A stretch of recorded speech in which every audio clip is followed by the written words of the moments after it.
Hi, ich bin Felix und ich unterrichte Real Life Deutsch mit TV-Serien und Podcasts. In dem Video heute seht ihr eine Aufgabe, die ich einem meiner Schüler gestellt habe. Das mache ich ziemlich oft. Und was ich gemacht habe, ist, ich habe ihm einen kleinen Abschnitt in der Serie Der Tatortreiniger gegeben und ihm die Aufgabe gegeben, alles zu transkribieren. Das bedeutet, jedes Wort ganz genau, wortgenau aufzuschreiben. Normalerweise, wie der Name schon sagt, Tatorte sauber machen muss. Ja? Ein Tatort ist ein Ort, wo ein Mord oder ein Unfall passiert ist und normalerweise macht er dort Blut weg und so weiter. In dieser Episode putzt er gerade Blut weg in einer Eisdiele, während auf einmal jemand an der Tür klopft. Und an der Tür klopft ein junger Mann namens Konrad. Und Konrad ist ein bisschen komisch. Er versteht irgendwie nicht, dass er an diesem Tag kein Eis bestellen kann und ist sehr hartnäckig und möchte unbedingt sein Lieblingseis bestellen. Ja, es stellt sich heraus, dass Konrad irgendwie ein bisschen autistisch und traumatisiert ist und die Interaktion mit ihm ist nicht besonders leicht. Er hat sehr viel Angst, etwas falsch zu machen, aber er ist auch sehr stur und sieht nicht ein, dass er eigentlich völlig weird ist. In der Szene, die wir heute durchgehen, ist Heiko im Kühlraum eingesperrt und er versucht, Konrad zu überzeugen, ihn da rauszuholen. Er hat zum Glück ein Telefon, sodass er oben Konrad anrufen kann, aber die Konversation stellt sich als sehr, sehr schwierig heraus. Er hat schon einmal vorher angerufen, das hat überhaupt nicht geklappt und er versucht es beim zweiten Mal ein bisschen freundlicher und ruhiger zu sein. Wir schauen uns die Szene mal an und sehen, wie gut das klappt.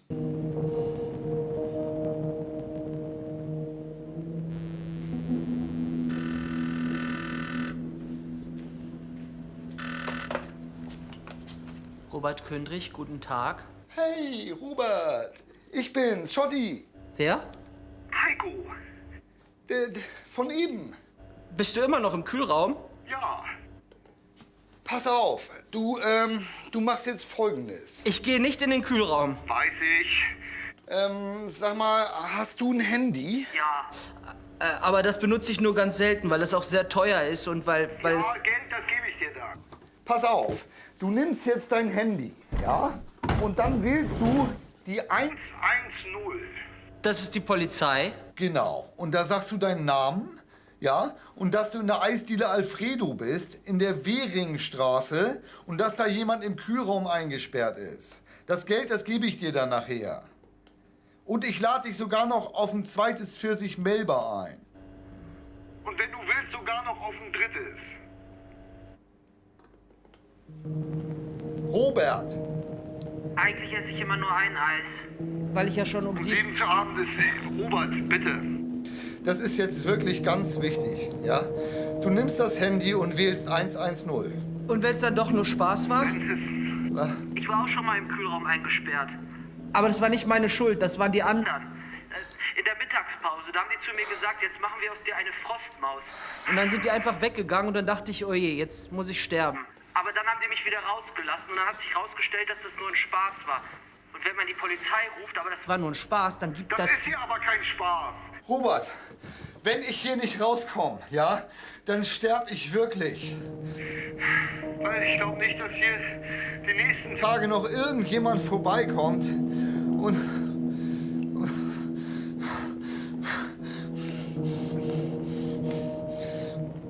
da willst du doch wohl nicht schuld dran sein. Aber ich habe dich ja nicht eingesperrt. Du, ich sag der Polizei, dass ich dir gesagt habe, dass du die anrufen sollst.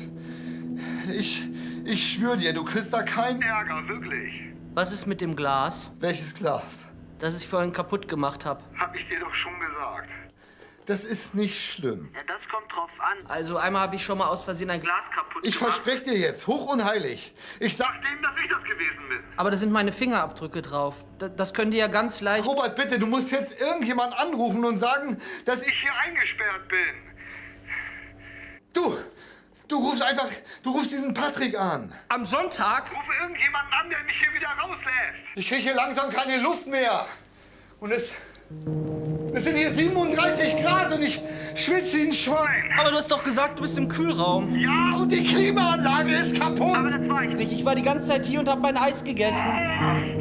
Oh, ich will hier raus. Ich will hier raus. Also ihr habt gesehen, Heiko ist nicht so zufrieden mit dem Telefonat. Aber lass uns mal reinschauen und sehen, was mein Schüler genau hier aufgeschrieben hat, welche Fehler er gemacht hat, was er gut gehört hat. Und ja, ich erkläre euch auch ein paar der Ausdrücke, die hier in dem Video vorkommen. Ich denke, da sind einige Sachen dabei, die ihr vielleicht noch nicht kennt. Und wenn ihr sie kennt, ja, umso besser. Also hier sehen wir die ersten Zeilen. Robert Kündrich, guten Tag. Ja, mein Schüler hat hier geschrieben, guten Tag, Robert Kundrik. Kein großes Problem, die Reihenfolge ist anders. Das ist egal, ja, ihr könnt sagen, guten Tag, Robert Kundrik. Die meisten Leute fangen an, mit dem Namen sich zu melden normalerweise, ja, also Robert Kundrik, guten Tag. Das zweite hier hat er nicht ganz genau gehört, es ist nicht Kundrik, sondern Kündrik. Ja, ein ganz kleiner Fehler, überhaupt kein Problem. Was noch ganz interessant ist, hier in der Serie könnt ihr hören, dass hier ein G und K oft als CH ausgesprochen wird, ja, also ihr hört hier den Namen Kündrik mit G geschrieben. Und ihr hört aber ein Kündrich. Das passiert auch oft bei dem Wort Zug. Ja? Viele Leute in Deutschland, je nachdem, wo ihr seid, in welcher Region ihr seid, sagen zum Beispiel Zug. Ja? Oder statt König sagen sie König. Hey, Robert, ich bin's, Schotti. Wer? Heiko. Von eben. Er fragt hier, wer? Ja, und dann sagt er, ja, Heiko, von eben. Ja. Von eben bedeutet einfach, ja, von eben gerade, ja, wir haben gerade gesprochen. Er sagt, ja, wir haben doch gerade gesprochen, ja, von eben. Bist du immer noch im Kühlraum? Ja. Hier sagt er, bist du immer noch im Kühlraum? Ja, wie gesagt, er hatte vorher schon einmal angerufen, deswegen fragt er, bist du immer noch im Kühlraum? Ja. Ein Kühlraum ist der Raum in einem Restaurant, wo die Sachen gekühlt werden. Also wie ein großer Raum, der wie ein Kühlschrank funktioniert. Ja. In der Eisdiele ist das natürlich der Raum, wo wahrscheinlich das ganze Eis ist und die Erdbeeren und so weiter.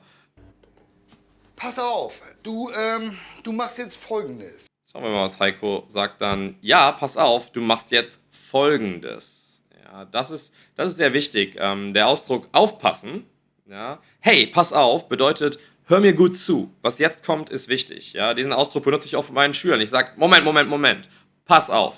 Ja, das heißt, was jetzt kommt danach, ist sehr, sehr wichtig. Ja, man könnte auch sagen, pass auf oder hör zu. Im Unterricht zum Beispiel, ja, man kann sagen, wenn du im Unterricht gut aufpasst, bekommst du wahrscheinlich eine gute Note. Und er sagt, du machst jetzt Folgendes.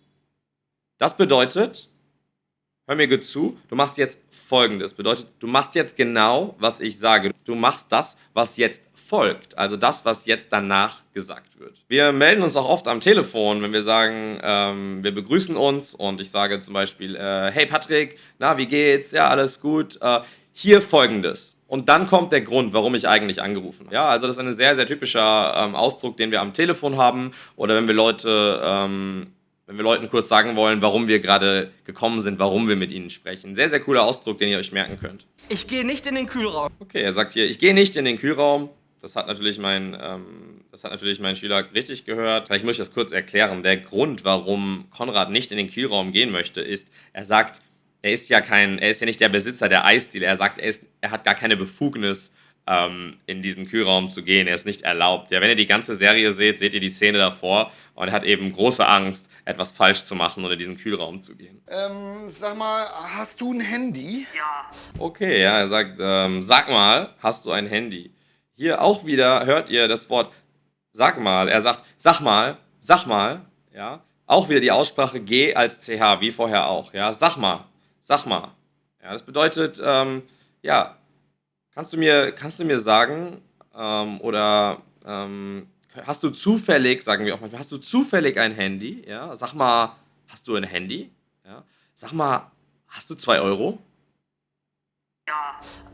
Aber das benutze ich nur ganz selten, weil es auch sehr teuer ist und weil Robert sagt dann, ja, aber das benutze ich nur ganz selten, weil, ja, hier hat mein Schüler gehört, weil es ja auch sehr teuer ist. Ja, er hat gesagt, weil das ja auch sehr teuer ist. Ganz kleiner Unterschied, es und das ist selten ein großer Unterschied, aber wenn dich das interessiert, kann ich euch gerne ein kurzes Video dazu machen. Ich gehe jetzt nicht näher drauf ein. Was ganz interessant ist hier, ist, weil das ja auch sehr teuer ist. Also hier wird ja als Modalpartikel benutzt. Und das machen Deutsche sehr, sehr oft. Also hier bedeutet ja nicht yes, sondern es bedeutet, der Sprecher, also in diesem Fall Konrad, möchte sagen, dass es sehr wichtig ist, dieser Punkt, und dass es sehr offensichtlich ist. Also es ist sehr klar, dass das sehr teuer ist. Er denkt, das ist logisch. Geld, das gebe ich dir dann. Sagt Heiko auch wieder, ja, das Geld, das gebe ich dir dann. Okay, ja, hat er richtig gehört? Wir hören weiter. Auf.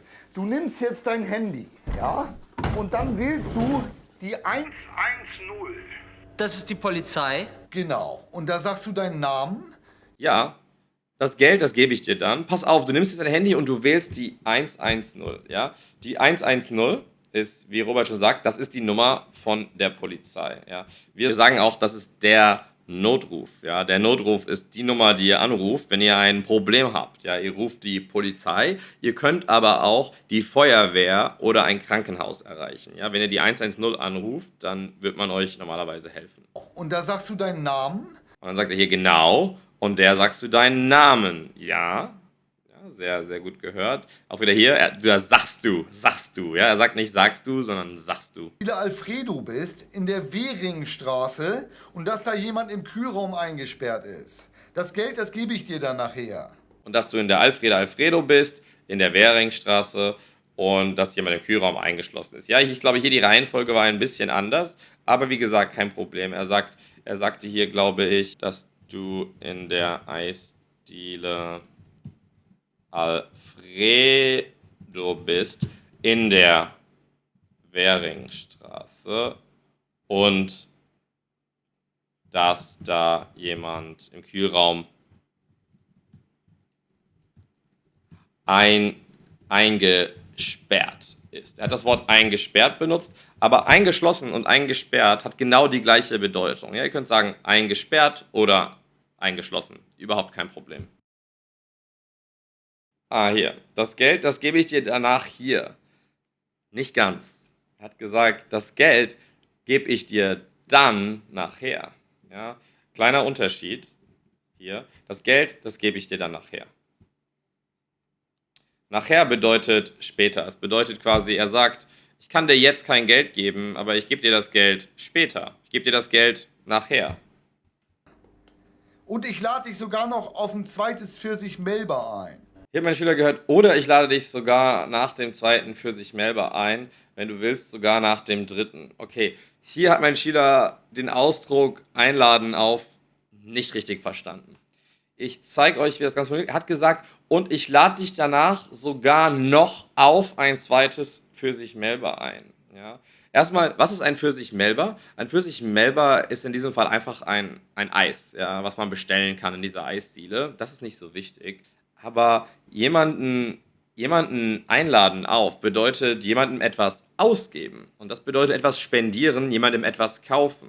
Zum Beispiel, wenn ihr mit jemandem Kaffee trinkt, dann könnt ihr sagen, ich lade dich auf einen Kaffee ein. Ja, ich bezahle deinen Kaffee.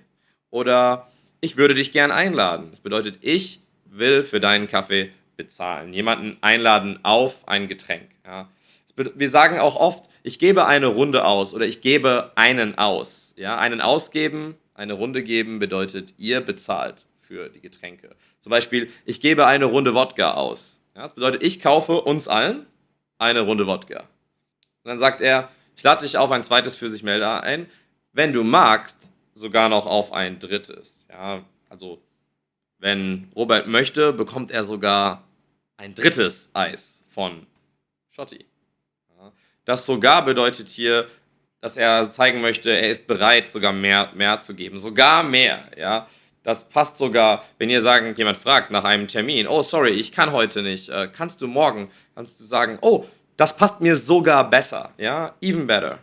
Und ja, wenn Robert will, kauft Schotti ihm noch ein drittes Eis, ja. Der Ausdruck noch wird hier benutzt für ein weiteres. Ja, er sagt, ich hätte gern, ihr könnt in der Bar auch sagen, ich hätte gern noch ein Bier. Das bedeutet, es ist nicht euer erstes Bier, sondern noch eins, ein zweites, noch ein Bier bitte. Ja, ein weiteres Bier. Eigentlich esse ich immer nur ein Eis. Weil ich ja schon um 7... Okay, Robert sagt hier, ich esse immer noch ein Eis, weil ich hier schon um 7... Nicht ganz, mein Schüler wieder ein bisschen falsch gehört. Er sagt, eigentlich esse ich immer nur ein Eis. Immer nur ein Eis. Ja, er sagt zum Beispiel, ich lade dich auf ein Bier ein, willst du noch ein Bier? Und dann kannst du sagen, nein, ich trinke eigentlich immer nur ein Bier. Ja, oder du kannst sagen, eigentlich trinke ich gar kein Bier. Ja? Ein bisschen wie auf Englisch das Wort actually. Robert, bitte. Das ist jetzt wirklich ganz wichtig, ja? Du nimmst das Handy und wählst 110. Er sagt hier, Robert, bitte, das ist jetzt wirklich ganz, ganz wichtig. Du nimmst das Handy und wählst die 110. Ja? Die 110 wählen bedeutet mit dem Telefon die 110 eingeben. Ja? Das ist wie gesagt der Notruf für Polizei, Feuerwehr und so weiter. Und wenn es dann doch nur Spaß war? Und Robert sagt, und was, wenn das nur ein Spaß war? Ja? Was bedeutet ein Spaß sein? Ja? Was, wenn das nur ein Spaß war? Es bedeutet, es war ein Witz, es war ein Prank. Ja? Er sagt, ihr könnt auch sagen, wenn ihr einen Witz macht, kann sagen, sorry, nur Spaß. Es bedeutet, ihr habt es nicht ernst gemeint, ihr habt einen Witz gemacht. Ja? Just kidding. Ja? Es war nicht ernst gemeint. Den Ausdruck Spaß machen kennt ihr bestimmt. Das benutzen wir natürlich, wenn eine Aktivität Spaß macht. Ihr könnt sagen, Computerspielen macht Spaß oder Tennis macht Spaß. Ja? Aber Spaß sein, ja, das ist ein Spaß, das war ein Spaß. Hier geht es um Witze. Ich war auch schon mal im Kühlraum eingesperrt. Aber das war nicht meine Schuld, das waren die anderen. In der Mittagspause, da haben die zu mir gesagt, jetzt machen wir aus dir eine Frostmaus. Hier erzählt jetzt Robert eine lange Geschichte. Ich gehe mal im Detail durch. Ich war auch schon im Kühlraum eingeschlossen. Ja. Hier auch wieder das Wort eingesperrt. Wie gesagt, ist das Gleiche. Hat der Schüler nicht ganz richtig gehört. Ja, die Tür war zu, er konnte sie nicht öffnen. Er sagt, das war nicht meine Schuld. Nicht meine Schuld bedeutet nicht meine Verantwortung. Ja. Man könnte auch sagen, es war keine Absicht. Ja. Die anderen, also andere Leute, haben Robert früher in seiner Geschichte eingesperrt im Kühlraum. Das war nicht ich, das waren die anderen. Und ja, er sagt, das ist in der Mittagspause passiert, genau, das hat er richtig gehört. Und dann haben sie zu mir gesagt, ja, jetzt machen wir aus dir eine Frostmaus. Ja, das hat mein Schüler nicht richtig gehört. Aus dir eine Frostmaus. Sozusagen, wir machen aus dir eine Frostmaus. Ja, das ist eine lange Referenz, aber am Anfang der Episode hat Robert erzählt, dass sein Job ist, Mäuse einzufrieren für Tierfutter. Ja, das wird für Schlangen und so weiter gefüttert. Und ich denke, ja, auf seiner Arbeit muss irgendwas passiert sein, dass seine Kollegen ihn eingesperrt haben und dann gesagt haben, wir machen aus dir eine Frostmaus. Ja, klingt nach einer dramatischen Geschichte. Und dann sind die einfach weggegangen und dann dachte ich, oh je, jetzt muss ich sterben.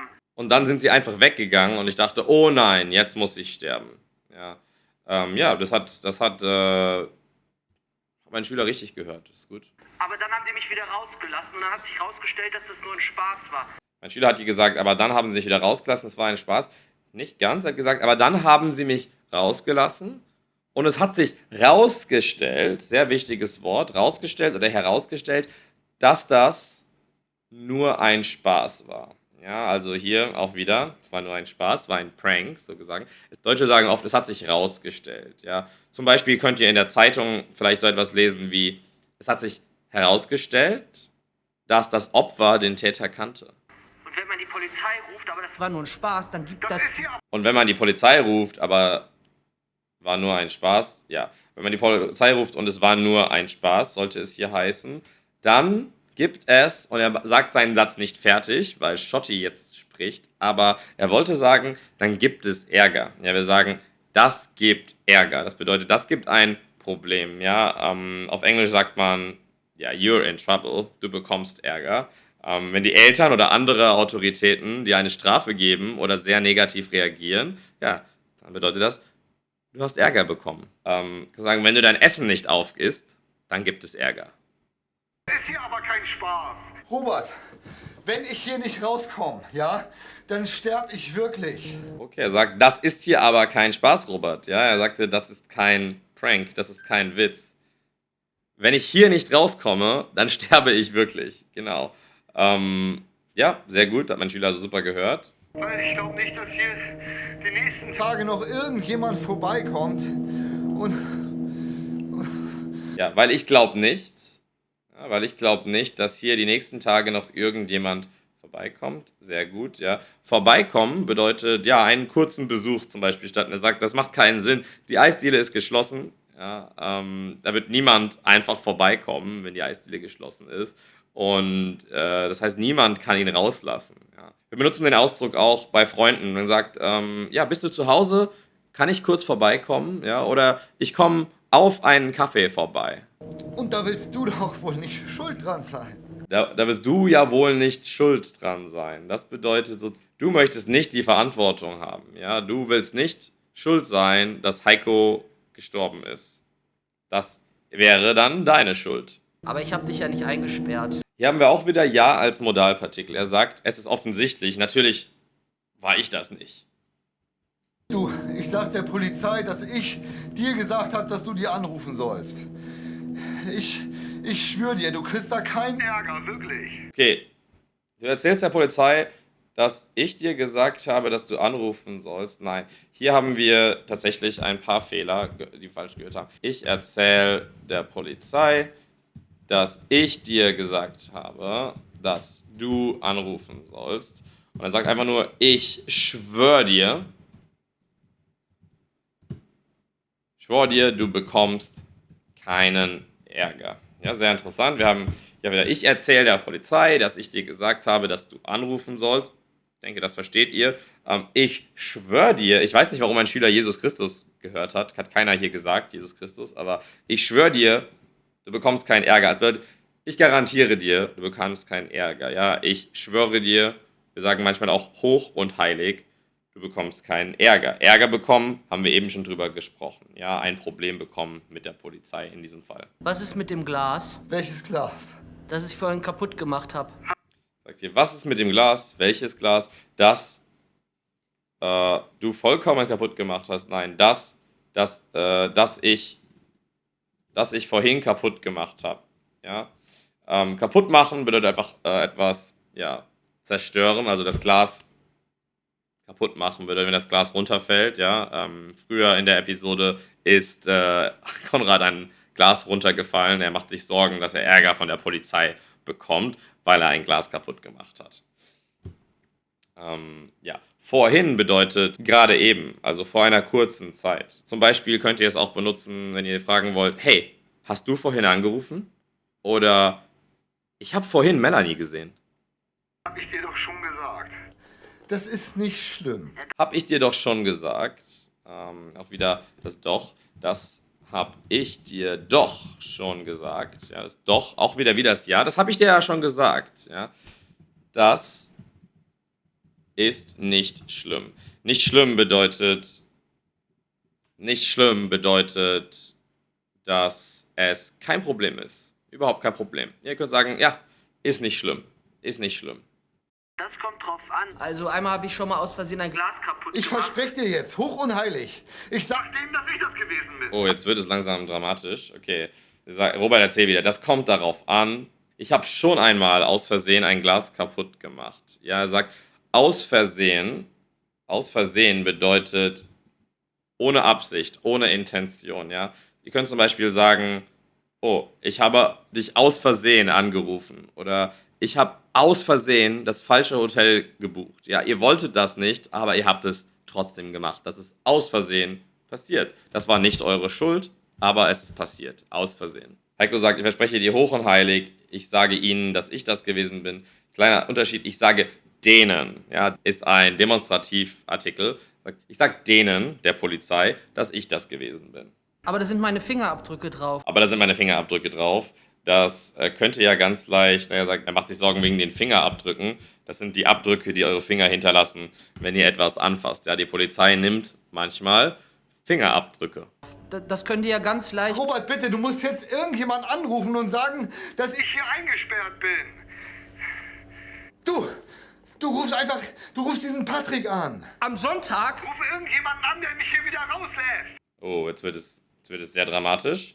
Robert, bitte, du musst jetzt jemanden anrufen und sagen, dass ich hier eingesperrt bin. Du rufst einfach diesen Patrick an. Hatten wir richtig. Am Sonntag, dann sagt er, ruf jemand anderen an. Nein, er sagt, ruf irgendjemand an. Ja, irgendjemand. Egal wen. Irgendjemand an, der mich hier wieder rauslässt. Ja, call anyone. Ich kriege hier langsam keine Luft mehr. Und es sind hier 37 Grad und ich schwitze wie ein Schwein. Und er sagt, ich krieg hier langsam keine Luft mehr. Ich kann langsam nicht mehr atmen. Und ich schwitze wie ein Schwein. Deutsche sagen oft wie ein Schwein, ja. Wir sagen schwitzen wie ein Schwein oder essen wie ein Schwein. Ja, wir benutzen diese Ausdrücke mit Schweinen sehr oft. Ja, ich könnte darüber mal ein Video machen für euch. Ich glaube, das ist ganz witzig. Aber du hast doch gesagt, du bist im Kühlraum. Ja, aber du hast doch gesagt, du bist im Kühlraum. Und die Klimaanlage ist kaputt. Okay, ja. Die Klimaanlage ist kaputt, sagt Heiko. Deswegen ist es heiß. Keine Klimaanlage bedeutet, es ist sehr warm im Kühlraum. Ich war die ganze Zeit hier und hab mein Eis gegessen. Dann sagt Robert nicht, das ist weich, sondern er sagt, aber das war ich nicht. Er sagt, ich war das nicht. Ja, das benutzen oft Kinder, wenn sie streiten und sie schlagen sich oder so. Und dann sagt der eine so, nein, das war ich nicht, das war ich nicht. Ja, sehr, sehr typischer Ausdruck, den ihr bei Kindern hört, wenn sie streiten. Ja, er sagt, das war ich nicht. Ich war die ganze Zeit hier und habe mein Eis gegessen. Oh, ich will hier raus. Ich will hier raus. Okay, und damit ist die Szene abgeschlossen. Also wie ihr sehen könnt, gab es hier ein paar Ausdrücke, die man schon mal falsch gehört hat, aber alles in allem, denke ich, doch, hat er eine gute Arbeit geleistet. Und ja, mich würde interessieren, welche von diesen Fehlern hättet ihr gemacht oder habt ihr noch Fragen zu diesem Video? Schreibt es mir in die Kommentare. Und wenn ihr diese Art von Videos nützlich findet, dann liked und subscribed und wir sehen uns im nächsten Video. Bis dann. Ciao.